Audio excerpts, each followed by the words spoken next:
සුබ දවසක් යාළුවනේ හැමෝටම. මම අද ඔයගොල්ලන්ට කියලා දෙන්නේ පොල් කටු හැන්දක් හදාගන්න විදිය. ඉස්සෙල්ලාම අපි මේ කරන්න ඕන පොල් කටු හැන්දක් හදන්න ලීයක් සුද්ධ කරගෙන පොල් කටු කට්ටක් සුද්ධ කරගන්න ඕන. ඊට පස්සේ මේ වගේ ඔයගොල්ලෝ හැඩයක් හදාගන්න පුළුවන්.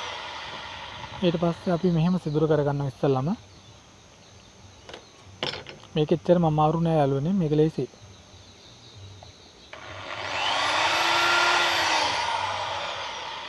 ඊට පස්සේ මෙහෙම සිදුරු කරගත්තට පස්සේ අපි කරන්නේ රිවට් ඇණයක් අරන් මේක දාගන්න ඕනේ මේකට.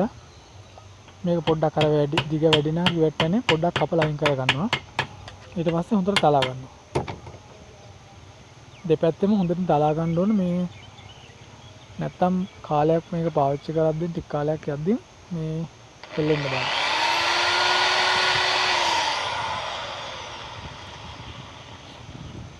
ඊට පස්සේ නැවත අර දෙවෙනි සිදුරත් අපි විදගෙන ඒකට රිවට් ඇන්නේ දාලා දෙපැත්තම හොඳට තලා ගන්න ඕනේ යාළුවනේ. ඒකේ වැටි කොටස අයින් කර ගන්න ඕන. ඔයාලටත් පුළුවන් යාළුවනේ මේ වගේ පොල් කටු හැඳි හදලා දවසකට සාමාන්‍ය රුපියල් 3500ක් 4000ක් අතර මුදලක් ඕගොල්ලන්ට හොයා ගන්න පුළුවන්. මේ තියෙන මං හදපු පොල් කටු හැඳි යාළුවනේ මං දවසකට රුපියල් 3500ත් 4000ත් අතර හැඳි දෙනවා.